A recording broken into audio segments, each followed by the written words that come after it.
என் மதிப்பிற்குரிய பெரியோர்களே, தாய்மார்களே, அன்பு சகோதர சகோதரிகளே, என் அன்பு நண்பர்களே, உங்கள் அனைவரையும் எஸ்வின் எஸ்கே யூடியூப் சேனலுக்கு வரவேற்கிறோம். இன்று நாம் காண இருப்பது, இன்றைக்கி நம்ம பார்க்க போகிறது ரெஃப்ரிஜரேஷன் டூல்ஸ் பற்றிய தான் ஒரு வீடியோ. அதாவது ஏசி சர்வீஸ், ரெஃப்ரிஜரேட்டர் சர்வீஸ் பண்ணக்கூடிய டெக்னீஷியன் என்னென்ன டூல்ஸ்லாம் வச்சுக்கணும், அதோட யூசேஜ் என்ன, அந்த டூல்ஸோட யூசேஜ் என்னன்ற வீடியோ தான் நம்ம இன்றைக்கி பார்க்க போகிறோம். ஸோ நம்ம முதல்ல நம்ம இந்த வீடியோ பார்க்கறதுக்கு முன்னாடி எல்லா டூல்ஸோட நேமையும் கரெக்டாக எழுதி வச்சிங்க. அதை பார்க்கலாம், வீடியோ பார்க்கலாம் வாங்க. First tester. இந்த லைன் டெஸ்டர் ரொம்ப முக்கியமானது. நமக்கு பவர் சப்ளை வருதா வரலையான்ன்றதை கன்ஃபார்ம் பண்ணுறது இந்த லைன் டெஸ்டர் தான். ஸோ இந்த லைன் டெஸ்டர் இல்லாமல் நம்ம முக்கியமாக வேலைக்கு நம்ம போகக்கூடாது. அதனால் இந்த லைன் டெஸ்டரு வெரி இம்பார்ட்டன்ட்டு. இது பவர் சப்ளை வருதா, ஃபேஸ் வருதான்றதை கன்ஃபார்ம் பண்ணுறதுக்காக லைன் டெஸ்டர் யூஸ் ஆகும். இதுக்கடுத்து நம்ம பார்க்க போகிறது தான் இந்த கிளாமீட்டர். கிளாமீட்டர் பார்த்திங்கன்னா உங்களுக்கு ரொம்ப முக்கியமான ஒரு இது ஒவ்வொரு டெக்னீஷியனும். ஏன்னா முதல்ல நம்ம டெஸ்டர் வச்சுக்கணும், பவர் சப்ளை பார்க்க போகிறோம். அதுக்கடுத்து கிளாமீட்டர். அந்த கிளாமீட்டர் இருந்தால் தான் நம்ம வோல்டேஜு, ஆம்ஸு, ஓம்ஸு, கண்டினியூட்டி எல்லாத்தையுமே இந்த கிளாமீட்டர் வச்சு தான் பார்க்க முடியும். ஸோ அதனால் இந்த கிளாமீட்ரு ரொம்ப முக்கியமான பங்கு வகிக்குது. அதுக்கடுத்து மல்டிமீட்டர். இந்த மல்டிமீட்டருடைய வேலை என்னென்னா, நம்ம போர்டு எதுனா ப்ராப்ளம்னா அதில் லைனை நம்ம செக் பண்ணுறதுக்கு, அதாவது பிசிபி போர்டில் சர்க்யூட்டை ஒரு பாயிண்ட்டுக்கு இன்னொரு கண்டினியூட்டி வருதா, அதுலேருந்து பவர் சப்ளை போதான்றதை இந்த மல்டிமீட்டர் வச்சு செக் பண்ணலாம். ஸோ போர்டு ஒர்க் பண்ணுறவங்க கண்டிப்பாக இந்த மல்டிமீட்டர் யூஸ் ஆகும். அதுக்கு அடுத்து டியூப் கட்டர். இந்த டியூப் கட்டர் எதுக்கு யூஸ் ஆகுதுன்னா, காப்பர் பைப்பில் நம்ம சும்மா கையில் கட் பண்ணக்கூடாது. அதனால் இந்த டியூப் கட்டர் வச்சு தான் நம்ம கட் பண்ணோம். ஸோ இந்த டியூப் கட்டர் ரொம்ப முக்கியமானது. ஆக்சப் ஃப்ரேமோ மற்ற இதுலேயும் கட் பண்ணக்கூடாது, இந்த டியூப் கட்டர் வச்சு தான் கட் பண்ணணும். அதுக்கு அடுத்து நம்ம ஃப்ளாரிங் பிளாக் வித் யோக்குன்றதை தான் பார்க்க போகிறோம். இது எதுக்கு யூஸ் ஆகும்னா, காப்பர் பைப்பை ஃப்ளார் பண்ணுறதுக்காக யூஸ் ஆகும். ஸோ இது ஃப்ளாரிங் ரொம்ப முக்கியமாக. இதோட வீடியோ நம்ம போட்டிருக்கோம், தனியாக பாருங்கள். ஏன்னா அந்த ஃப்ளார் பண்ணால் தான் அந்த பைப்லாம் அவுடோர் யூனிட்லாம் கனெக்ட் பண்ணுறதுக்கு உங்களுக்கு ஈஸியாக இருக்குது. ஃப்ளார் பண்ணாமல் பண்ண முடியாது காப்பர் பைப்பை. இந்த ஃப்ளார் நெட்டு போட்டு பார்த்தீங்களா, அதை வச்சு தான் நம்ம கனெக்ட் பண்ணுறதுனால ஃப்ளாரிங் ரொம்ப முக்கியம். அதுக்கு அடுத்து நம்ம இது ஸ்விட்சிங் டூல். இந்த ஸ்விட்சிங் டூல் எதுக்கு யூஸ் ஆகுதுன்னா, இந்த ஸ்விட்சிங் டூலில் பார்த்தீங்கன்னா தனித்தனியாகவும் வரும், சிங்கிளாகவும் வரும். அந்த காப்பர் பைப்புக்கு ஏற்ற மாதிரி தனித்தனியாக வரும், இல்லை சிங்கிளாக ஒரே இதாக வரும். இந்த ஸ்விட்சிங் டூல் எதுக்கு யூஸ் ஆகுதுன்னா, அந்த காப்பர் பைப்புடைய முனை பெருசாகிறதுக்காக தான். ஏன்னா அதோடைய முனை பெருசாகினா தான் இன்னொரு பைப்போடு அதை கனெக்ட் பண்ண முடியும். ஸோ அதுக்காக தான் இந்த ஸ்விட்சிங் டூல் யூஸ் ஆகுது. ஸோ இதை பிளாக்கில் வச்சு அந்த ஸ்விட்சிங் டூலை வச்சு அடிப்போம். அதையும் ஒரு வீடியோவும் போட்டிருக்கோம், அதையும் பாருங்கள். நம்மளுடைய வீடியோஸு கண்டினியூவாக பாருங்கள், அதில் இருக்கும். அதுக்கப்புறம் பைப் பெண்டர். இந்த பைப் பெண்டர் மூலிமா தான் நம்ம பெண்ட் பண்ணோம். இதில் ஸ்ப்ரிங் பெண்டரு, மெக்கானிக்கல் பெண்டர்னு ரெண்டு விதமான இது வருது. ஸோ இது பார்த்திங்கன்னா மெக்கானிக்கல் பெண்டரு. அதுக்கப்புறம் இது ஸ்ப்ரிங் பெண்டர்.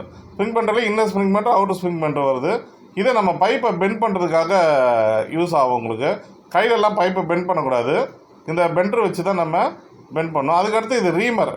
ரீமர் எதுக்கு யூஸ் ஆகுதுன்னா, உங்களுக்கு பைப்புக்கு கட் பண்ண பிறப்பு அது உள்ள எதுவும் பிசுறு இல்லாமல் இருக்குதா அப்படின்றதுக்காக இந்த ரீமர். இன்னர் அவுட்டர் ரெண்டு சைடும் நல்லா இந்த ரீமர் வச்சு ரீம் பண்ணிட்டீங்கன்னா நல்லா பைப் ஃப்ளார் பண்ணுறதுக்கும் ஸ்விட்சிங் பண்ணுறதுக்கும் உங்களுக்கு நல்ல இதாக இருக்கும். அதுக்காக தான் இந்த ரீமர் யூஸ் ஆகுது. அதே மாதிரி தான் இந்த ஃபைலும் அதுக்கு தான் யூஸ் ஆகுது. இந்த ஃபைலை வச்சு நல்லா முனையை, அந்த காப்பர் பைப்புடைய முனையை நல்லா ஃபைல் பண்ணி விட்டிங்கன்னா எந்த பிசுனும் இருக்காது. நீங்கள் ஃப்ளாரிங் பண்ணுறதுக்கும் ஸ்விட்சிங் பண்ணுறதுக்கும் உங்களுக்கு ரொம்ப ஈஸியாக இருக்கும். அதுக்கு தான் இது யூஸ் ஆகுது. அதற்கடுத்து நம்ம பார்க்க போகிறது காம்பவுண்ட் கேஜ். காம்பவுண்ட் கேஜ் எதுக்கு யூஸ் ஆகுனா, நம்ம கேஸ் சார்ஜிங் பண்ணுறதுக்கும் வேக்யூம் பண்ணுறதுக்கும் இந்த கேஜ் வச்சு தான் நம்ம மெஷர்மெண்ட் பண்ண முடியும். எவ்வளோ கேஸ் ஏற்றிருக்கிறோம், எவ்வளோ வேக்யூம் பண்ணுறது, அதுக்கு யூஸ் ஆகுது. அதுக்கடுத்து இது ப்ரெஷர் கேஜ். இந்த ப்ரெஷர் கேஜ் எதுக்கு யூஸ் ஆகுதுன்னா, நைட்ரஜன் நம்ம ஏற்றி லீக் செக் பண்ணுறதுக்கும், கம்ப்ரஸரோட ப்ரெஷர் எவ்வளோ இருக்குன்னு பார்க்கறதுக்கும் இந்த ப்ரெஷர் கேஜ் யூஸ் ஆகும். இதை நம்ம கேஜ் மேனிஃபோல்டுன்னு சொல்லுவோம், அதாவது மேனிஃபோல்டு கேஜுன்னு சொல்லுவோம். இந்த மேனிஃபோல்டு கேஜில் என்னென்னா, ப்ரெஷர் கேஜும் காம்பவுண்ட் கேஜும் ரெண்டும் ஒன்றா கனெக்ட் ஆகி வரும். ஸோ நம்ம எந்த சைடு கேஸ் ஏற்றுறதா இருந்தால் ப்ரெஷர் கேஜை க்ளோஸ் பண்ணிக்கலாம், இல்லை ப்ரெஷர் ஏற்றுறதா இருந்தால் இந்த காம்பவுண்ட் கேஜை க்ளோஸ் பண்ணிவிட்டு நம்ம யூஸ் பண்ணிக்கலாம். ஸோ ரெண்டுத்துக்கும் ஒரே டைமில் யூஸ் பண்ணுறதுக்கு தான், வேக்யூமும் போட்டுக்கலாம், ப்ரெஷர் கேஸும் ஏற்றிக்கிறதுக்கு ஒரே டைமில் பண்ணுறதுக்கு இது ரொம்ப யூஸ்ஃபுல்லாக இருக்கும், இந்த மேனிஃபோல்டு கேஜு. அதுக்கடுத்து நம்ம பார்க்க போகிறது வேக்யூம் பம்பு. இந்த வேக்யூம் பம்பு எதுக்கு நம்ம யூஸ் பண்ணுறோன்னா, நம்ம கேஸ் சார்ஜிங் பண்ணுறதுக்கு முன்னாடி கண்டிப்பாக சிஸ்டத்தில் இருக்க மாய்ச்சரு, தேவையில்லாத ஏர் ப்ரெஷர் இதெல்லாம் கண்டிப்பாக அதை எடுத்துட்டால் தான் இந்த ரெஃப்ரிஜரேஷன் சைக்கிளிங் கரெக்டாக ஃபங்க்ஷன் ஆகும், கேஸோடைய சர்க்குலேஷன் கரெக்டாக நடக்கும். ஸோ இதை சரியாக வேக்யூம் பண்ணலன்னா ரெஃப்ரிஜரேஷன் ஃபங்க்ஷன் சரியாக நடக்காது, கேஸை சரியாக சர்க்குலேட் ஆகாது. அதனால் வேக்யூம்ன்றது நம்ம கேஸ் சார்ஜிங் பண்ணும்போது ரொம்ப முக்கியமானது. அந்த வேக்யூம் போகிறதுக்காக நம்ம இந்த வேக்யூம் பம்பு யூஸ் ஆகும். ஸோ இது நம்ம எவ்வளோ வேக்யூம் போடணும்னு தெரிஞ்சுக்கணும் இல்லையா? இப்போ -30 வரைக்கும் போட்டு ஒரு அரை மணி நேரம் போட்டு நம்ம நார்மல் ஏசிக்கெலாம் எடுத்துக்கலாம். இதே பிளான்ட்டு பேக்கேஜ் இதுக்கெல்லாம் போடும்போது அக்யூரேட்டாக நம்ம பார்க்கணும். அதுக்கு தான் இந்த மைக்ரான் கேஜ் யூஸ் ஆகுது. இந்த மைக்ரான் கேஜ் வச்சுன்னா நம்ம எவ்வளோ வேக்யூமைஸ் ஆகுதுன்றது அளவு நமக்கு தெரிஞ்சுக்கலாம்.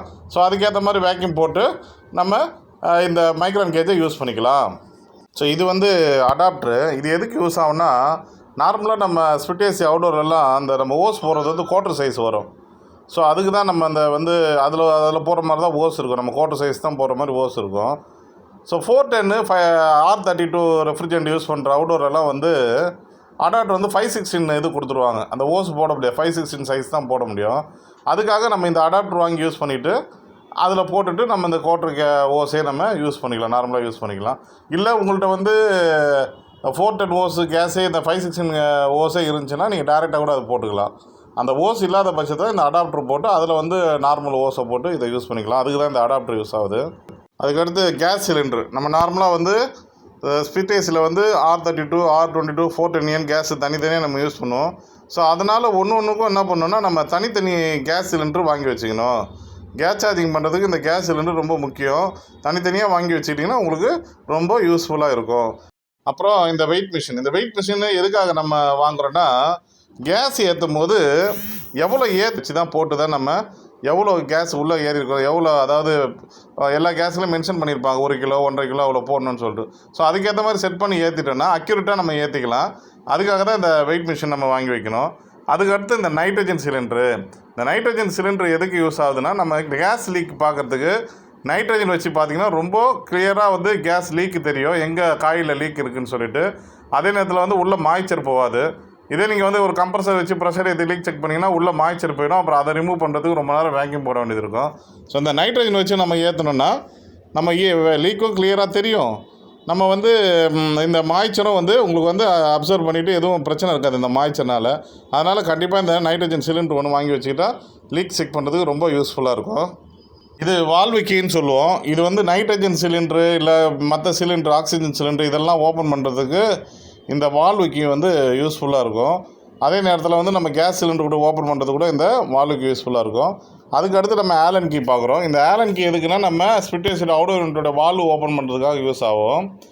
இது பின்ச் பிளேயர், அதாவது ஃப்ரிட்ஜிலலாம் கேஸ் சார்ஜிங் பண்ண பிறப்பு கேஸ் ஏற்றி முடிச்சா அந்த பைப் லைனை கட் பண்ணி விடுறதுக்காக இதை பின்ச் பண்ணிவிட்டு பிரேஸ் பண்ணாங்க. அதுக்காக இந்த பின்ச் பிளேயர் வந்து ரொம்ப யூஸ்ஃபுல்லாக இருக்கும். அதுக்கடுத்து இது வந்து பார்த்திங்கன்னா ஸ்லிங் சைக்ரோமீட்டர்னு சொல்லுவோம். இது எவ்வளோத்துக்குன்னா ரூமில் எவ்வளோ மாய்ச்சர் இருக்குன்னு செக் பண்ணுறதுக்காக இது யூஸ்ஃபுல்லாகும். இது டெக்கோமீட்டர்னு சொல்லுவோம். இது எதுக்குன்னா ஃபேனோடைய ஸ்பீடு த்ரோ எவ்வளோ வருதுன்றதை செக் பண்ணுறதுக்காக இந்த டூல் யூஸ் ஆகும். அதுக்கடுத்து நம்ம பிரேசிங் பண்ணுறதுக்கான சிலிண்டர் டார்ச்சு, அதுக்கப்புறம் அந்த டின்னு, இந்த கேஸு, இதில் எல்லாமே சேர்த்து இது எதுக்கு யூஸ் ஆகுதுன்னா நம்ம இந்த பிரேசிங் பண்ணுறதுக்காக யூஸ் ஆகும் இந்த டின்னு. நார்மலாக அந்த டார்ச் வந்து நம்ம ஈஸியாக எடுத்துகிட்டு போயிடலாம். ஸோ இந்த மாதிரியும் oxygen plus LPG, oxygen plus வந்து அசிட்லின் இது ரெண்டும் கலந்த சிலிண்டர் இருக்குது. அதை வெல்டிங் பண்ணினா ரொம்ப கிளியராக நம்மளால் வெல்டு பண்ண முடியும். ஸோ அதனால் இது ஒர்க் ஷாப்புக்கெலாம் இந்த மாதிரி சிலிண்டர்களை அசிட்லின் ஆக்சிஜன் கலந்த சிலிண்டர் வச்சுக்கிட்டிங்கன்னா உங்களுக்கு வந்து பிரேசிங் பண்ணுறதுக்கு ரொம்ப யூஸ்ஃபுல்லாக இருக்கும். ஸோ ஒர்க் ஷாப்புக்கெலாம் அது வாங்கிக்கோங்க. வெளியில் போகும்போது நம்ம இந்த கன்னை, சின்ன டார்ச் இருக்கு இல்லையா, அந்த கன்னை யூஸ் பண்ணிக்கலாம். அதுக்கடுத்து நம்ம பார்க்கும்போது ஜென்ரல் டூல்ஸு, அதாவது காம்பினேஷன் பிளேயர்னு சொல்லுவோம். இது காம்பினேஷன் பிளேயரு, அதுக்கடுத்து நோஸ் பிளேயரு, அப்புறம் வந்து ஒயர் கட்ரு ரொம்ப நம்ம ஒயர்லாம் கட் பண்ணுறதுக்காக கண்டிப்பாக இந்த ஒயர் கட்ரு இது கண்டிப்பாக தேவைப்படும். அதை வாங்கி வச்சுக்கோங்க. இதெல்லாம் இருந்துச்சுன்னா ஈஸியாக நம்மளால் கட் பண்ண முடியும். அப்புறம் வந்து flat type screw driver. So இது இருந்தால் ஃப்ளாட் டைப் ஸ்க்ரூவை கழட்டுறதுக்கு யூஸ் ஆகும். அப்புறம் பிலிப்ஸ் ஸ்க்ரூ ட்ரைவர், அதாவது ஸ்டார் ஸ்க்ரூ ட்ரைவர்னு சொல்லுவோம். அப்புறம் இந்த நட்டெல்லாம் கழட்டுறதுக்கு இந்த நட்டு ட்ரைவர் அதுவும் வாங்கி வச்சுங்க. அப்புறம் இந்த க்ரௌ பில்லர் வாங்கி வச்சுக்கலாம். அது நம்ம இந்த பைப்பெல்லாம் கழட்டும் போது யூஸ்ஃபுல்லாகும். அதுக்கப்புறம் அட்ஜஸ்டபிள் ஸ்பானர் கண்டிப்பாக 2 அட்ஜஸ்டபிள் வச்சுக்கணும். அட்ஜஸ்டபிள் வச்சுருந்தா தான் இந்த ஃப்ளார் நெட்லாம் டைட் பண்ணுறதுக்கு யூஸ் ஆகும். அதுக்கப்புறம் இது பார்த்திங்கன்னா ராச்செட் இருந்துச்சு, இந்த வால்வெல்லாம் சிலிண்டரோட வால்வு ஓப்பன் பண்ணுறதுக்கு யூஸ் ஆகும். அப்புறம் டபுள் எண்ட் ஸ்பானரு கண்டிப்பாக இருக்கணும் நம்ம கையில். அப்புறம் ரிங் ஸ்பானும் நமக்கு யூஸ்ஃபுல்லாகும், கண்டிப்பாக இருக்கணும். இது வந்து ஹேமரில் பார்த்திங்கன்னா இந்த மாதிரி ஹேமரும் இருக்கணும், இந்த மாதிரி பால் பண்ண ஹேமரும் நம்மள்ட்ட கண்டிப்பாக இருக்கணும்.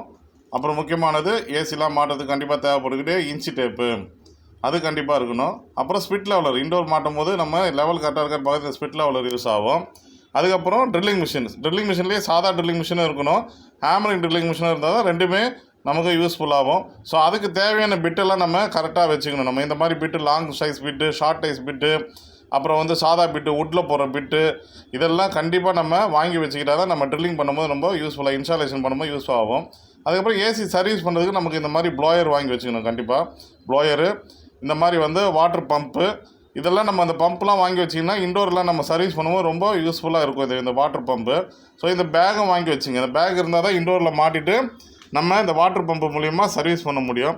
அதை விட முக்கியம் நம்ம டூல்ஸ் பேகு வெரி இம்பார்ட்டன்ட். நல்ல ஒரு டூல்ஸ் பேக்காக வாங்கி வச்சுக்கிட்டிங்கன்னா உங்களுக்கு வெளியில் போகும்போது டூல்ஸ் எல்லாம் மிஸ் ஆகாமல் கரெக்டாக எடுத்துகிட்டு போக முடியும். அதனால் நல்ல ஒரு டூல் பேக்கு வாங்கி வச்சுக்கணும். ஏசி இன்ஸ்டாலேஷனுக்குன்னு தேவையான சேஃப்டி கிஃப்ட்ஸை பற்றி, சேஃப்டி டூல்ஸு இப்போ நம்ம எதுன்னு பார்க்கலாம்.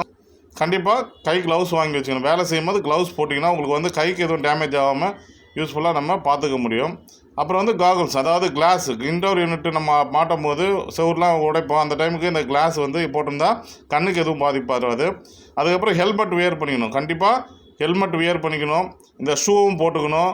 அப்புறம் சேஃப்டி பெல்ட் போட்டுக்கணும். இதெல்லாம் ரொம்ப வந்து முக்கியமானது, சேஃப்டிக்கும் ரொம்ப முக்கியமானது. சேஃப்டி பெல்ட் இல்லாமல் எந்த வேலையும் செய்யக்கூடாது. ஃபஸ்ட் எய்டு கண்டிப்பாக நம்ம கூடயே வச்சுக்கணும். எங்கே போனாலும் இது வந்து கம்பல்சரி இருக்கணும். நீங்கள் குறிப்பிட்டபடி நம்ம இங்கே என்னென்ன டூல்ஸ்லாம் சொன்னோமோ இது எல்லாத்தையும் நீங்கள் வாங்கி வச்சுக்கிட்டிங்கன்னா நீங்கள் ஒரு நல்ல ஒரு சக்ஸஸ்ஃபுல் சர்வீஸ் டெக்னீஷியனாக வர முடியும்.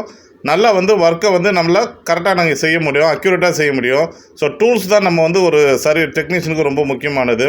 ஸோ அதை நல்லபடியாக நீங்கள் வாங்கி வச்சுட்டு நல்லபடியாக ஒரு சக்ஸஸ்ஃபுல் டெக்னீஷியனாக வரும்னு கேட்டுக்கிறேன். நம்மளோட ஐடிஐக்கு நேராக வந்து நீங்கள் கற்றுக்கிட்டிங்கன்னா இந்த மாதிரி பல விஷயங்களை நல்லா தெரிஞ்சுக்கலாம். இதில் நம்ம அட்ரஸ் கொடுத்துருவோம். அதனால் நேராக வந்து கற்றுக்குங்க. அனைவருக்கும் நன்றி, வணக்கம். உங்களிடம் விடைபெறுவது யஸ்வின் எஸ்கே. ஏசி மெக்கானிக் தொழிற்பயிற்சி நிலையம். சிறந்த எதிர்காலம் மற்றும் 100% வேலை வாய்ப்புகள் உள்ளன.